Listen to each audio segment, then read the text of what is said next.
My name is Kelly Stopczynski, and I am a reporter at WSBT. I'm Abby Wepler. I'm a meteorologist and also on a silly morning radio show. And I love that show though. And I'm also a mom. I'm Carrie Peugeot, and I'm a meteorologist at WSBT.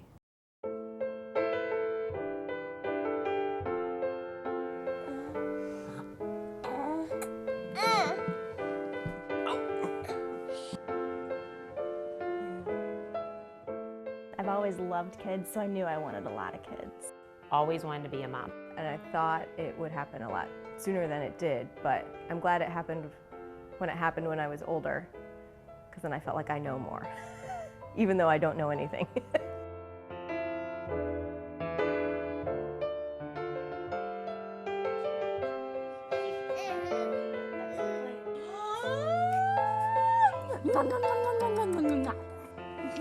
The first time I got pregnant was actually, it was actually November of 2010, and I ended up miscarrying 6 weeks later, and that's something that a lot of women go through, but not many women talk about, and we were just devastated. So the second time around, we fortunately were able to become pregnant just like 2 or 3 months after we miscarried. And when we first found out, it's, oh my gosh, I hope everything is okay. Emotionally, I freaked out.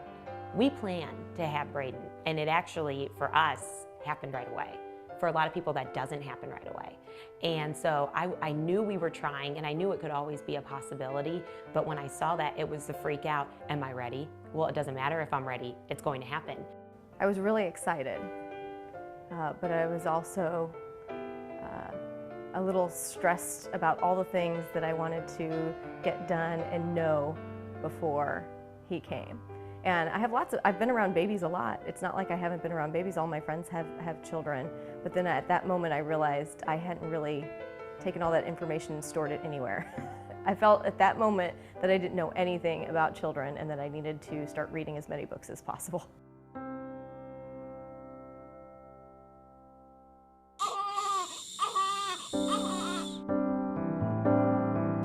You helping? Here's some cool jammies. You go in the middle, and I'll go on the end, and Billy has to run around. Ready? Ready? Here we go. Oh, don't land on him.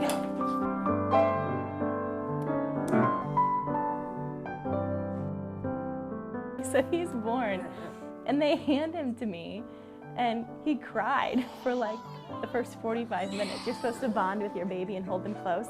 And I'm sitting here thinking, this kid hates me. Like, what am I supposed to do? You think you know how to do it all. And he's just crying and crying and crying. I was bawling. And then I looked at him and I went, oh my goodness, I just gave birth to my husband because they're twins. And it freaked me out at first, but it was unbelievable to think that you can make something like that that really does look like a part of your family. And it was awesome.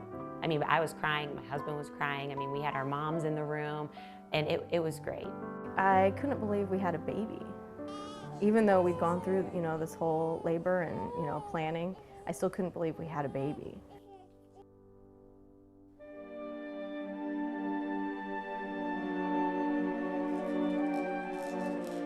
Goodbye.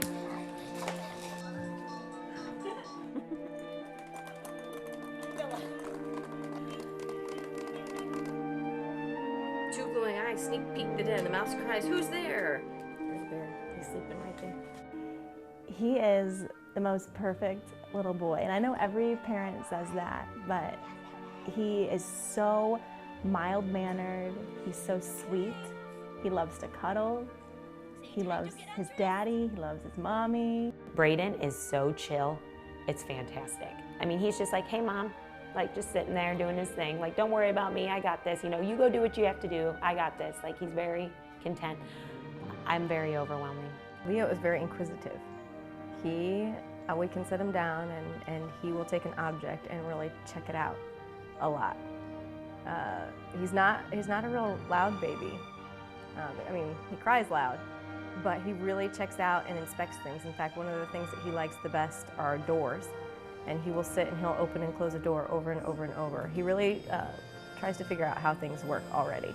And I drop him off at daycare, I go to work, and I'm out. I'm gunning, I'm going all day long.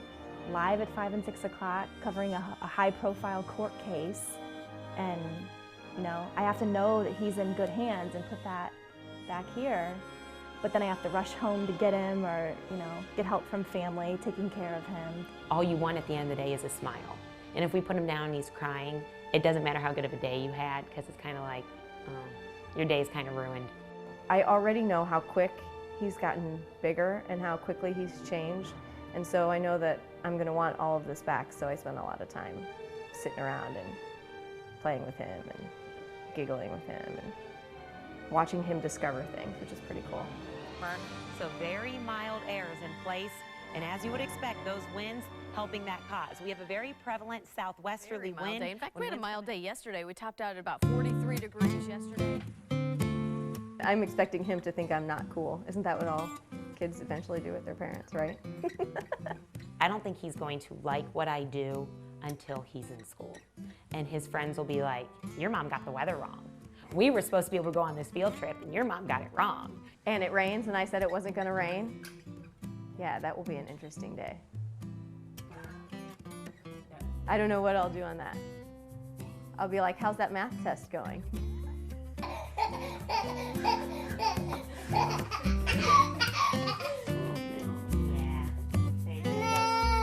Getting close to nap time. Here again. He's like, Mom, I wasn't done playing. His next big thing will probably be crawling. I don't know, I try not to rush him to do anything because they're only this small for so long. But whenever he does have one of those milestones, like he just started rolling over in his crib and getting arms like stuck out the side and his head jammed up against the top. So I feel like every milestone, he even notices it's a milestone because he's happier. But for me, I feel like the walking, I've only heard stories about it, but I heard it changes your life, and it means that you're more exhausted than you've ever been. Occasionally he'll make the sound that sounds similar to words we just said, and we stop in our tracks and we're like, did he just say something? Nope. There's no cooking yet. I'm not old enough for that.